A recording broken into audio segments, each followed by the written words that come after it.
Hello, my name is Carol May Whittick, and welcome to Her Conversations, Tools for the Awakening Woman. HER is an acronym for Higher Energetic Resonance.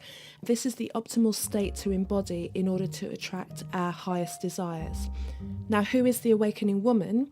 And she's the woman who's seeking a greater possibility in her reality and looking for solutions. She knows being awakened is not a lofty ideal, but a necessity.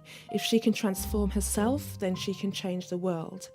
Her conversations will introduce you to talented women who will speak to your spirituality, sensuality, and soul. They share their stories and explain how they are in service to the world. So sit back, listen, and let their words and these conversations embolden and inspire you.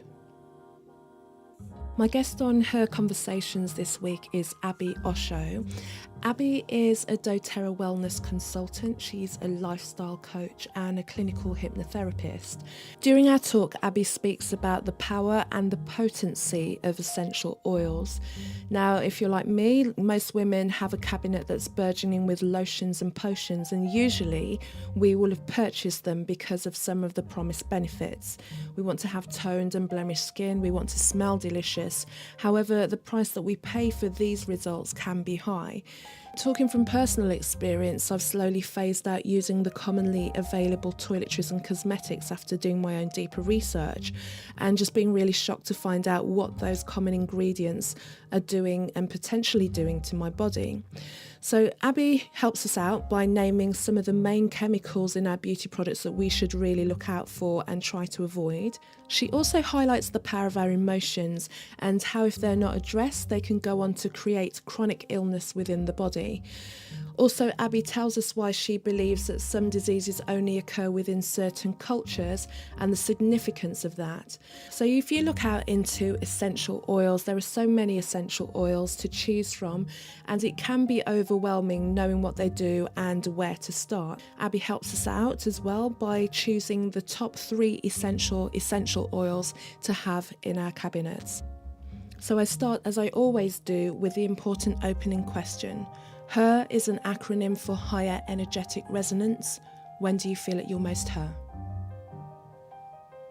I actually feel that I am her all of the time. And I'd say that was a journey. It hasn't always been that way.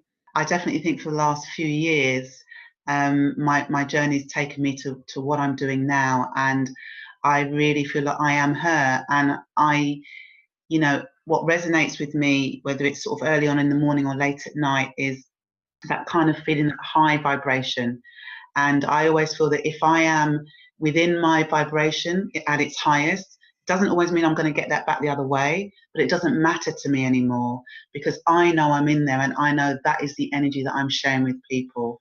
And that is just so important to me. So for me, I am her all of the time.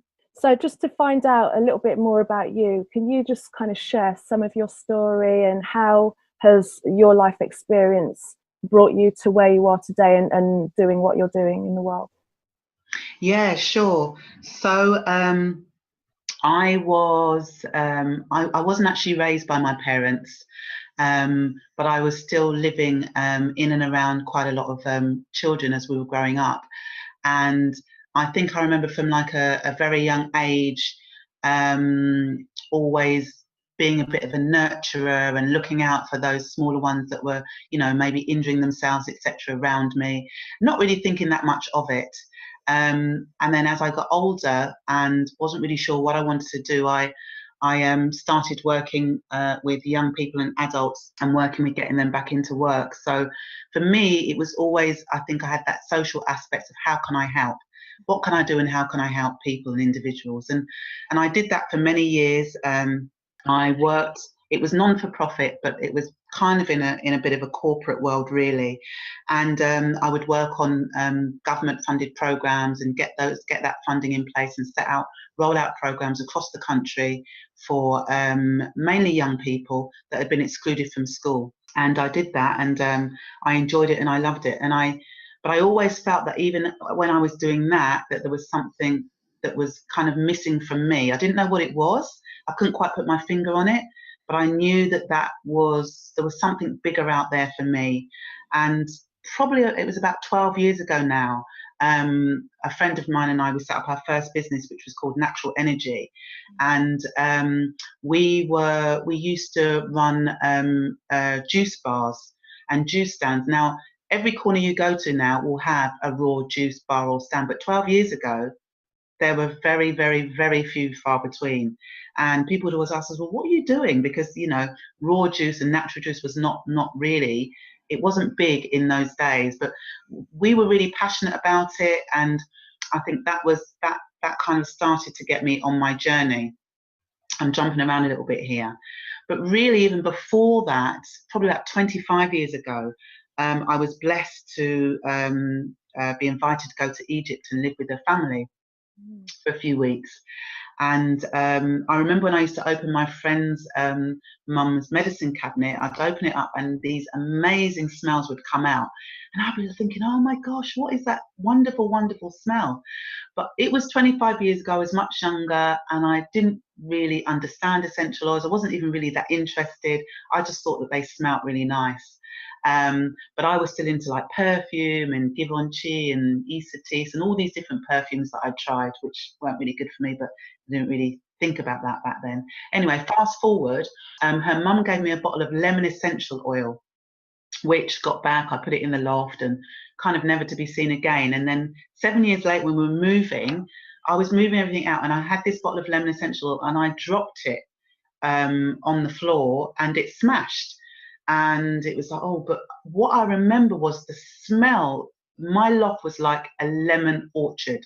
I mean, this was 7 years old, this bottle of oil. And I just thought, how can it smell so pure and so fresh? Yeah, I've had it for 7 years. I mean, it was a bit sad because I didn't get to use it because I'd smashed the bottle. But in that, I think there was a bit of a message for me. And you know, on and off, I've been using essential oils for well over 20 years, 25 years. And it kind of brought it home to me. So anyway, we fast forward and I had been working in my industry for nearly 20 years.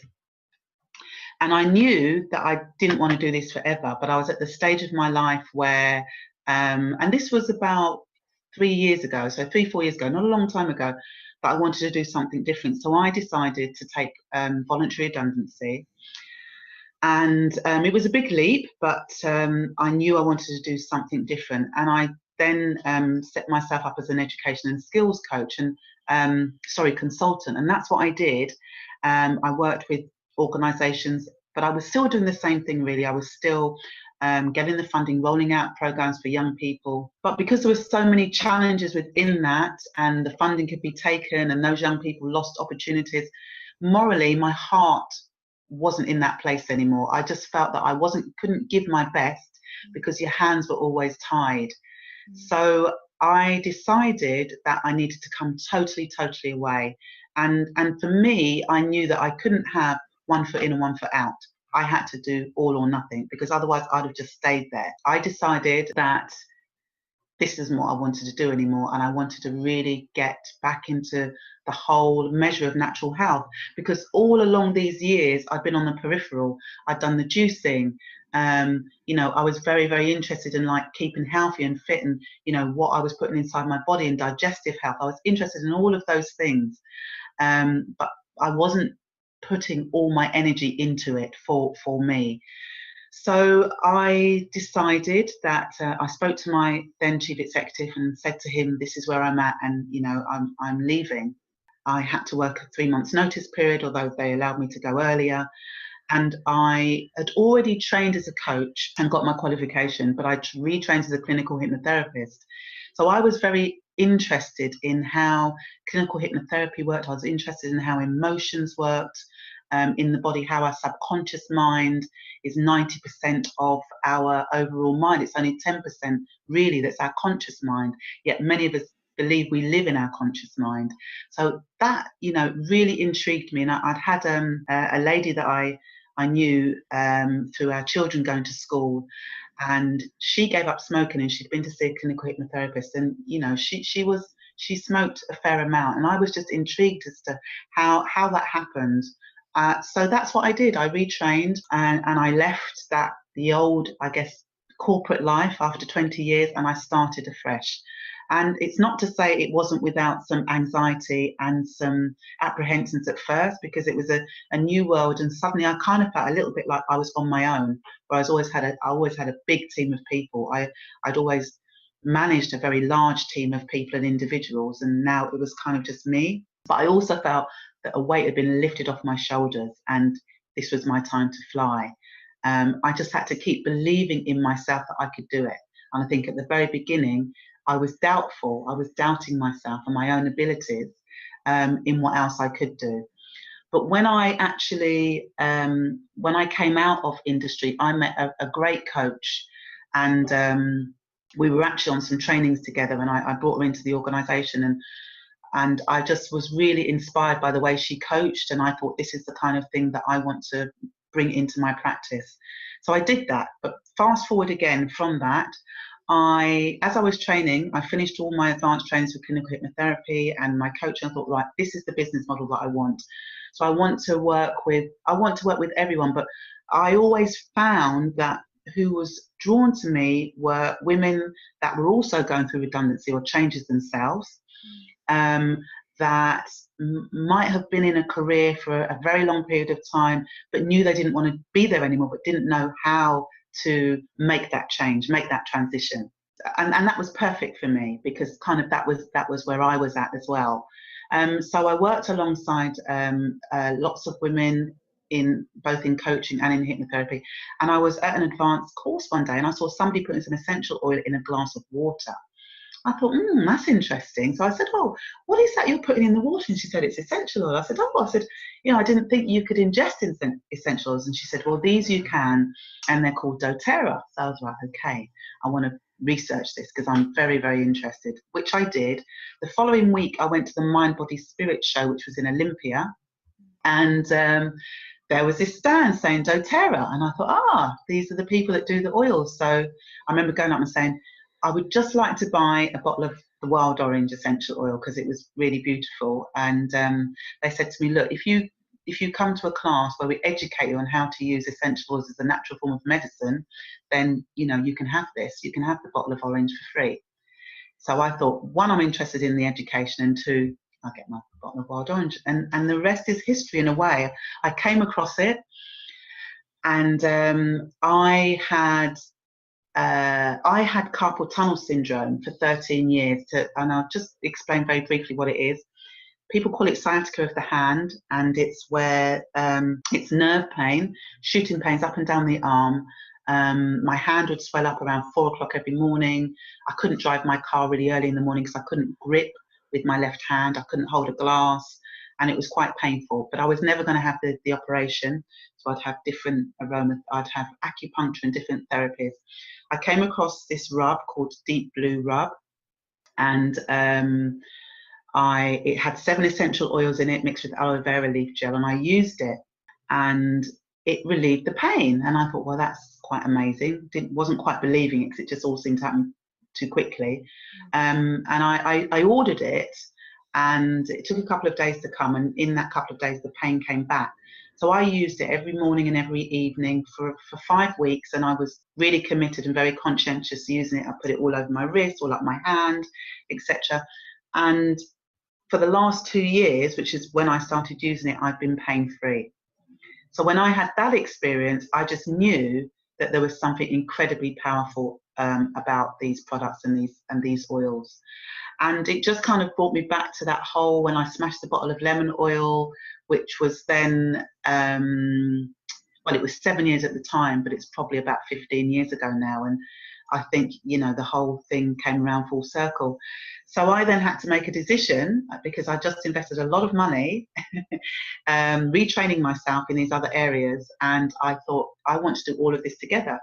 So I started using the essential oils as part of my clinical hypnotherapy. And when people were coming to see me about different emotional events that they'd gone through in their life, or a phobia, or whatever it might have been, stress, anxiety, I was researching the oils, and then I was diffusing the oils so that it was really helping them to relax if that's what was going on with them, and really just get comfortable. And I would tell them all about this, so it wasn't, so they knew exactly what was going on. But then what was happening is they were then just asking me all about oils, and it was taking over the whole session. Mhm. And I thought, well, you've actually paid me, you know, to come and see you for something specific. And that's what really started. And I thought, you know, there's something inside me now that is really resonating, you know, from my heart and from my gut. I just felt, I knew this is what I was supposed to be doing. I knew that my purpose was very much about sharing the natural health message. And I made a decision that this is where I was really going to put my energy. So that was kind of how I got to where I am now. And yeah, like everything, life is a journey. It's been a bit of a journey, but I'm really pleased that I'm here. That's great. And you know, when you were talking as well, I was just thinking, especially when you were talking about women, and women, we toxify ourselves in the name of Yeah. beauty, and we're overloading our body with so much in the name of beauty. And Yeah. how are these beauty products, you know, like you're saying, you were so into like your Givenchy's and your the things Yes. that really pushed to be like the newest fragrance, the best thing. I know from my experience, since I've got into smelling and into not using those products and into Yes. natural products, if anyone goes past me that has any of those ones that I used Yeah. to spend X amount of money on, it just smells like metal. And Absolutely. if someone uses an aerosol and I go into a bathroom, it's just okay, Absolutely. do you know what you're doing to yourself? It's like how can this now start to, how can women start to like realize that these things are meant to, you know, stopping us sweating. Sweat is the most natural, it's like one of the ways, and we're stopping it. We're told it's a terrible thing, and then we're using these toxins then to kind of Yeah. stop the natural body, but then it's causing so many issues. I mean, how have you come across that in your work? I come across this a lot. I come across women that are suffering from different autoimmune diseases, fibromyalgia, lupus are two that are very, very common. And, you know, we have discussions, you know, in and around soul medicine, because soul medicine is about incorporating everything for women and looking at everything in a holistic way, not just one part of what's going on.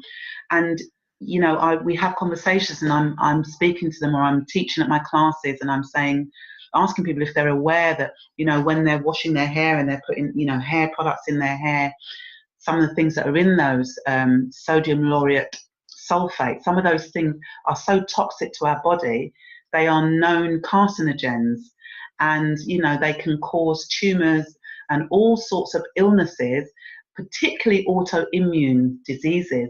That some of these are quite new, and people are wondering, even, you know, when we're washing, the chemicals we find in our the things that we use at home, even in our washing powder or our conditioner, when you read all the chemicals that are in the in there, we're washing our clothes with these, we're sleeping with them, and sometimes we're wondering why our children have got allergies and hay fever and asthma.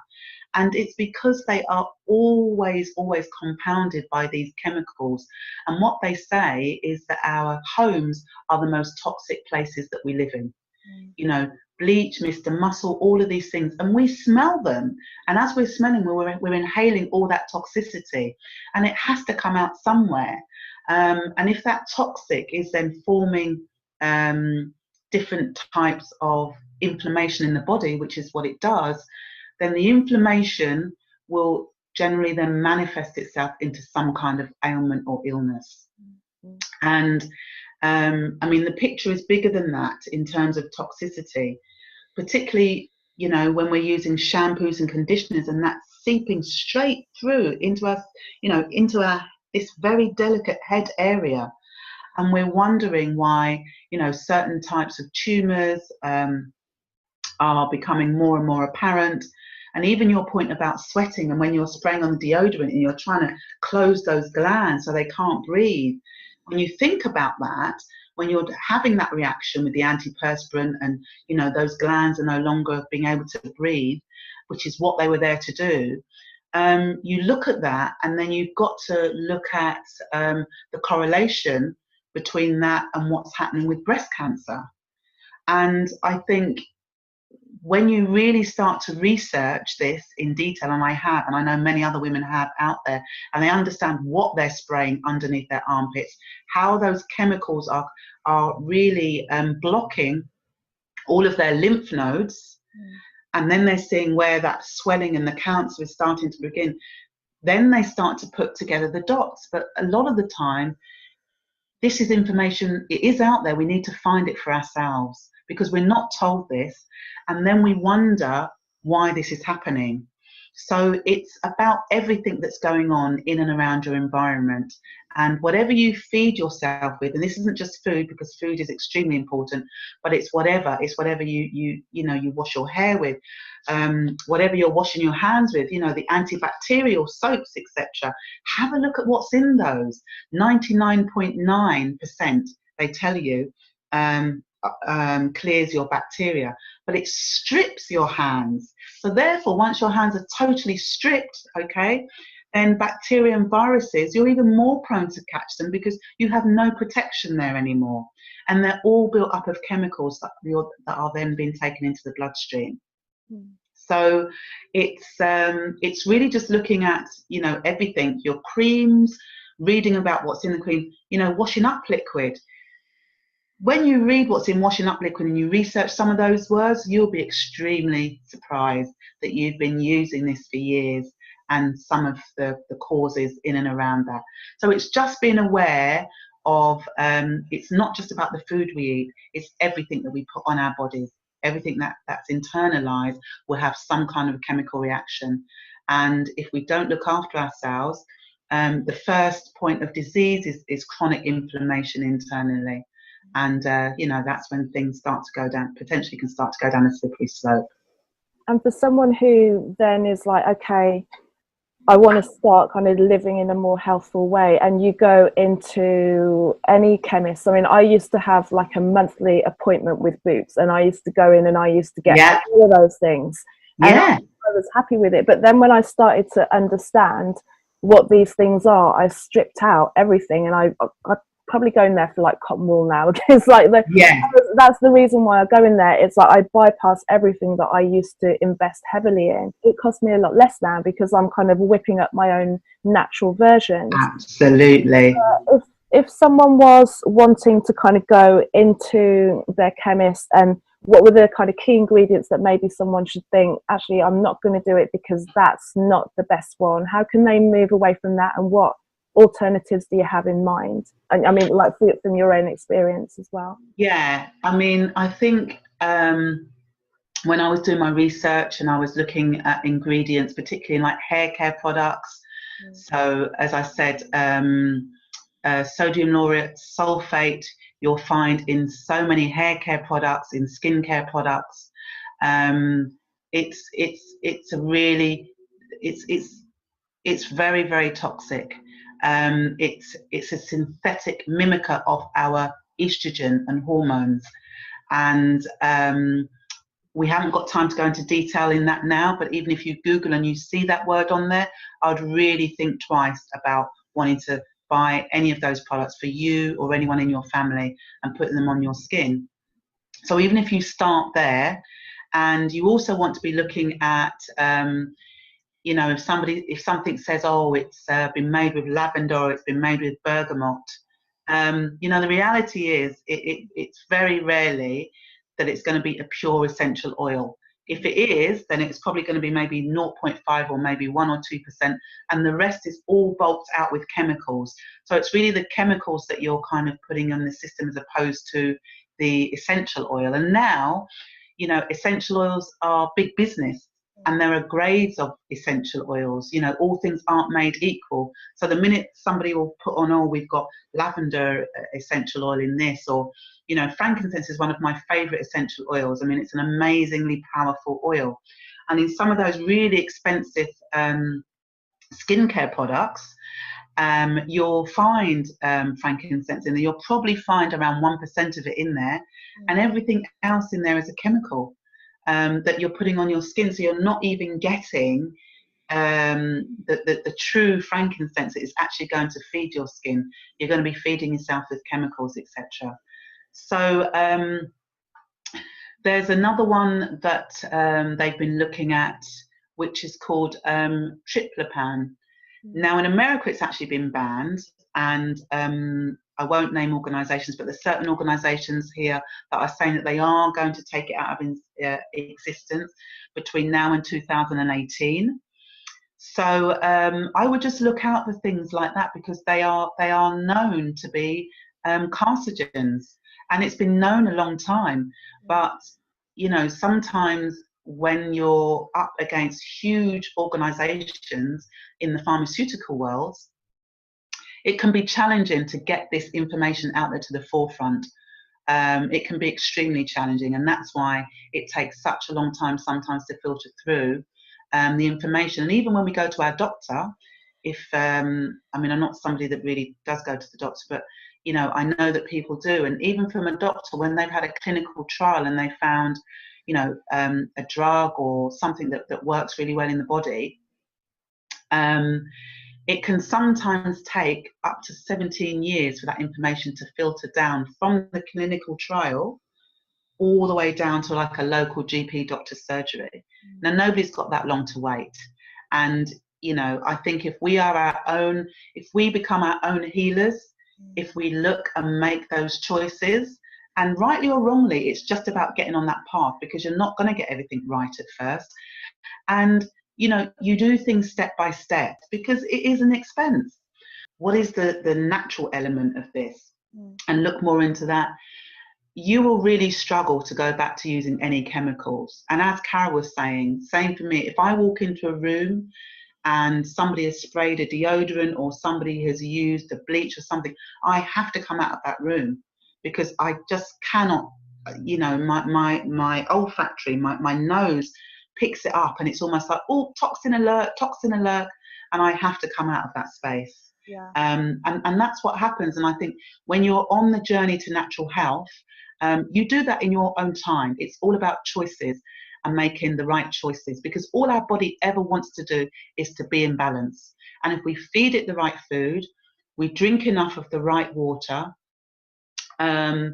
we really look after our emotional and mental health, absolutely crucial in any of this, then, you know, naturally your body, all you're going to be doing all the time is helping your body stay in balance. You touched on emotions and emotional health, and yes, you know, I know that for a lot of us, and from me up until a certain point, I believe that illness and disease was something that was almost preordained, and because it came from genetics. And I know you can speak on certain things that are specifically cultural, but initially, just how can we get more aware of the role that our emotions are playing in illness, and how does that happen? How does the work that you do then tie into balancing the emotions and allowing the body to actually heal itself, get well again? Well, actually, last night I actually ran a class for balancing our emotions and hormones, and it was the first one I'd done. It sold out.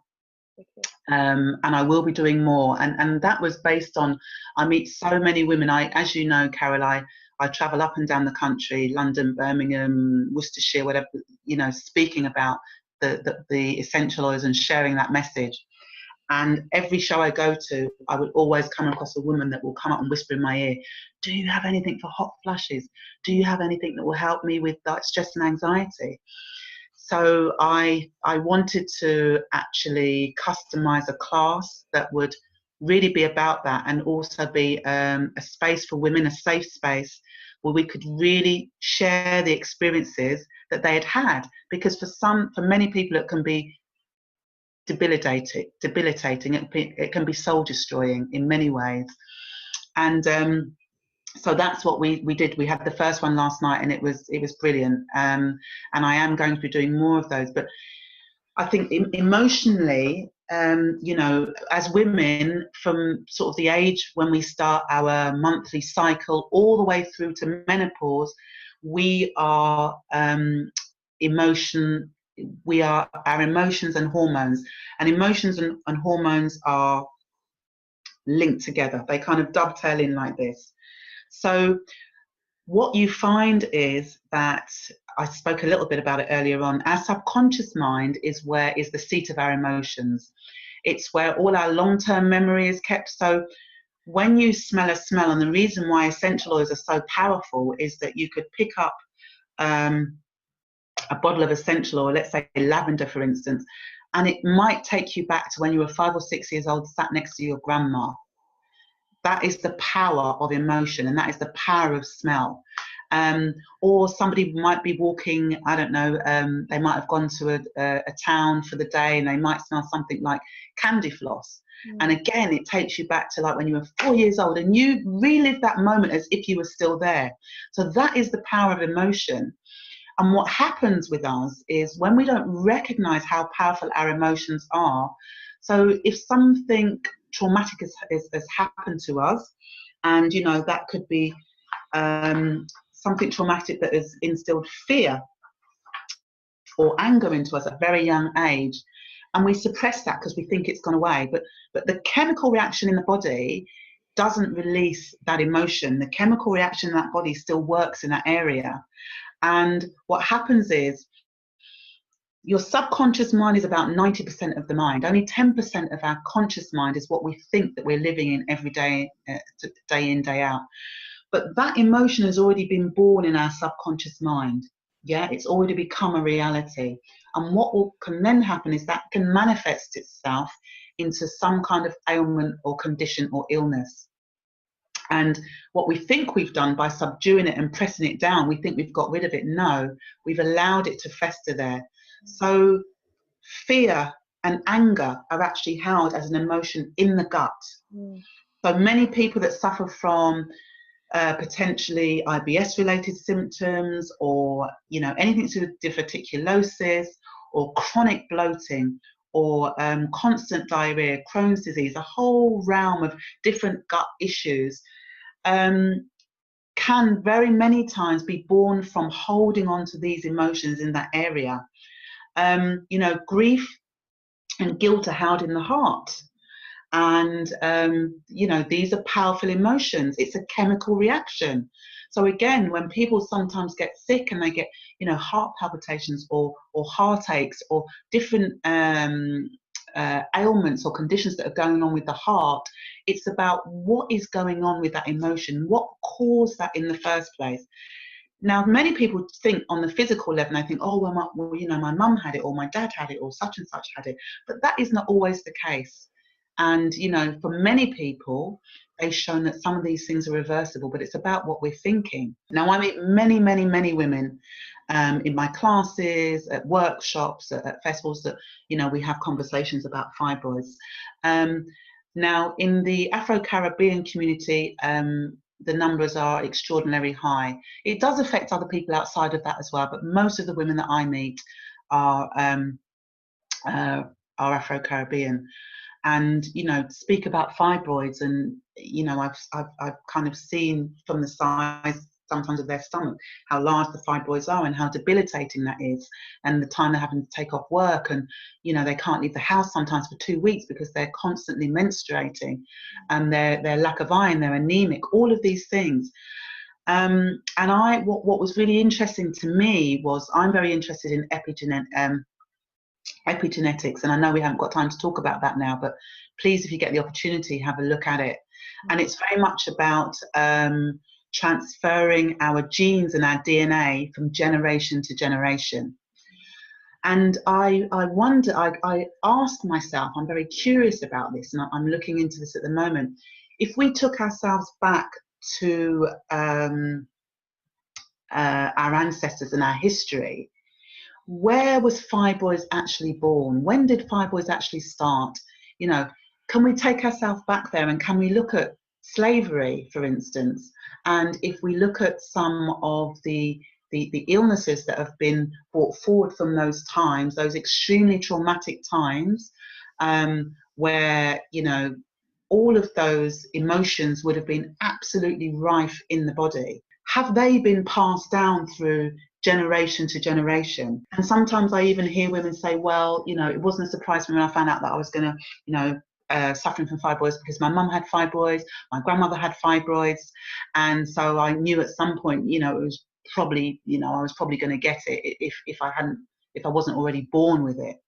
So if we are telling ourselves that self-talk, that dialogue from a very young age, what we think is who we are. So think it and be it. And it's so true. So it's almost like, are we then rebirthing that within ourselves? Yeah. And, I'm not saying this is a yes or no. These are just questions that I think we have to ask ourselves. And in those, particular illnesses, and I'm talking about fibroids now, but there's also sickle cell, there's lupus, which is autoimmune, but the other, the two that I'm talking about that I hear lots of people talk to me about are very much fibroids and sickle cell. So I'm interested in finding out how that links back to our own history, the pain that we would have held in our womb area as women, back in our history, back in the days of slavery, and so on and so forth. And I just think there's definitely some work to do around looking at that and looking at those genetic codes which we encode ourselves with, and we can pass that genetic code through an emotion through to the next generation. That doesn't just cut off. A bit like our diet, they might say that if you're A group or you're a B group, you look back at your ancestry and you look at what diet they had, and that is still in your genes. That food source that suits you, even though it was thousands of years ago, are still the right food sources for you. So I'm just very interested in finding out more about that. And I have lots of conversations with women, and we talk about the natural way, and I ask them to look at, what are they, outside of the medication they might have taken, and some have decided they don't want to go down that path anymore. And that's not because I'm anti-Western medicine at all. That's not what I'm saying. I think there's a path, I think there's a place for both areas. But what I think is really important is that women have the choice. Mm. If the only choice you have is to have a hysterectomy, then that is not a choice. Mm. So it's about looking at what you can do. What can you do to reverse those? What can you do to shrink those fibroids? Because there are many things that can be done before going to that extreme. There's not just one type of fibroid. So there are different options out there for women. But a lot more women I come across now, what they're saying to me is, Abi, we want to do this naturally. We don't want to keep putting things inside our body that's going to harm us, because we're not now just suffering from fibroids. We've got all these other things going on. For me, I'm very interested in what is out there that's going to help us grow and develop, not just in our own emotional mindset, but if we have got any kind of illness or disease, what can we really do to be our own champion? Mm.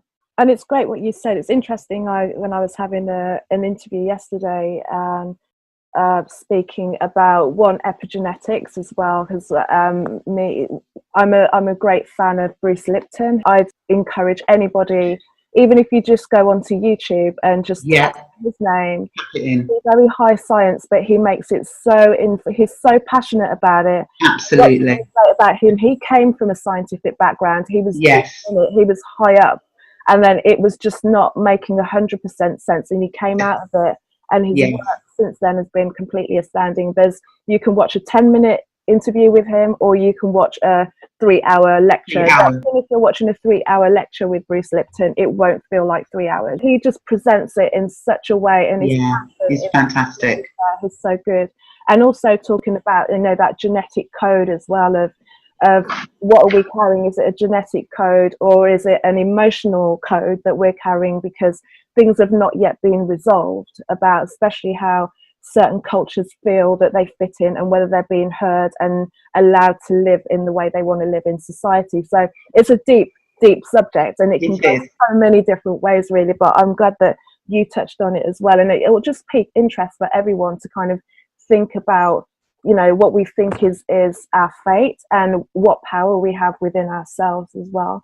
Just talking now about the way that you actually use the oils and the benefits you've seen of the oils. Like, would you say there's a particular, I know you mentioned frankincense is one of your favorites, and I can also attest to having used some of the deep blue as well when I've had like just kind of really tight pain in the shoulder, and it's just rubbed it away. It's a magical thing, and the smell and the aroma, and you can just feel it working from the start the minute you put it on the body as well. And then when you try then to go to less oils, you're aware that you're not dealing with Yeah. thing as well, so it's always worth kind of getting involved with a high level kind of oil. So what oils do you tend to use more to treat as well, and if there's a couple of oils that you would say for any women who want to start to incorporate natural essential oils into their world, whether it's going to be something they use topically for treatments of things like hot flushes or period cramps, or just like everyday stuff, and also something to have in the arsenal that you can use instead of anesthetic or an aspirin or something like that. So there's a few oils really. I would say lemon oil is a very powerful oil, and it's the rind of the lemon where you get the therapeutic benefits. So it's not acidic as when you squeeze a lemon into water. You first of all, when it's in your mouth, it's acidic, so it can take the enamel off your teeth. When you put in a drop of oil in water, because these are ingestible oils that are tested 5 times for their purity, so they are very well tested. It's alkaline already, and if you have a drop of lemon in your water in the morning, it's going to detoxify your liver and your kidneys, and it's really going to help detoxify your blood. So it's a great body cleanse first thing in the morning. So that's something that people can do, you know, very, very quickly. I would also say that ginger is a great one for gut health. Ginger is very warming. It's great at cleansing the stomach. It's really good for, like, if people do suffer from like any bloating or acid reflux. And, you know, we're not talking about this in great detail, but our gut is some people say it's our second brain, other people say it's our first brain. You know, our gut can almost live entirely on its own. We just need to treat it right. But around 97% of serotonin, which is our emotion, and obviously that's hormonal, is built from the gut. So if we can get our gut health right, then so many other ailments will start to disappear. So when people talk to me about migraines, so we have a blend called Past Tense for migraines, which has got frankincense, lavender, peppermint, etc. There's about 6 different essential oils in it. But a lot of that is still coming from the gut, but it's manifesting itself here because this is where you're holding the tension. So it's very interesting. And then I would say, instead of like if somebody did have a bit of a headache, and instead of taking an aspirin, you could use a couple of oils are really good. Lavender is fantastic for calming. You can just put it on your temples, just in small circles, and then you put a drop of peppermint essential oil on the top. Peppermint is a fantastic oil for cooling. It's great for relieving tension. You rub it around the temples, and you'd also rub it just to the back of your neck to give that relief, as that's where you hold the tension, and you would absolutely get automatic relief from that. So these are just some simple oils that you can use, you know, every day. If somebody had a cough and a cold, clove is amazing for like coughs and cold. There's a blend that we have called On Guard, which has clove, cinnamon, melaleuca, which people know as tea tree oil, and rosemary in it. It's amazing. It kills all airborne viruses and bacteria. Very, very powerful oil. So all you're doing, you can inhale it, you can rub it on your reflex points, put it on the soles of your feet, they're the largest pores in the body, or you can take a drop in water. And last but not least, I mean, there's many oils, but my go-to oil is always frankincense. Frankincense, we say, when in doubt, use frankincense. When you use a pure frankincense, and dōTERRA's frankincense is actually from Somalia and Oman, so it's the purest that you'll get in the world. It has extremely high healing benefits. So let's say that you put the oils on for your headache and it just wasn't moving fast enough. You could just put a drop of the frankincense on the top, and it will drive those essential oils in by 10 times. So it's very, very powerful for supporting any kind of head tension, anything like that. I have it, I put a drop on my thumb every morning. I put it to the roof of my mouth. It goes straight through the mucous membrane, straight to the brain. And I use it to support brain and memory functionality, clear that foggy brain, get focused, get on with the day. But it's great for balancing emotions. It's great for supporting your immune system. It's great to put underneath the soles of your feet. It's fantastic for skin. It truly is a beautiful oil. And yeah, it's definitely one of my favourites. Thank you so much for this. I'm just going to ask you now, what is the best piece of advice that any woman has ever given to you? The best bit of advice I got was when I was 17 years old, so it was a long time ago. And it was from a lady called Yemi, and she was a trade union teacher. And she said to me, she said, Abby, she said, always remember to be your own true self. Be true to yourself. She said, walk in your shoes, not in somebody else's. And she said, and when you're walking in your shoes, make sure that they are always comfortable. And that's really stuck in my mind. And I didn't even really understand what she meant.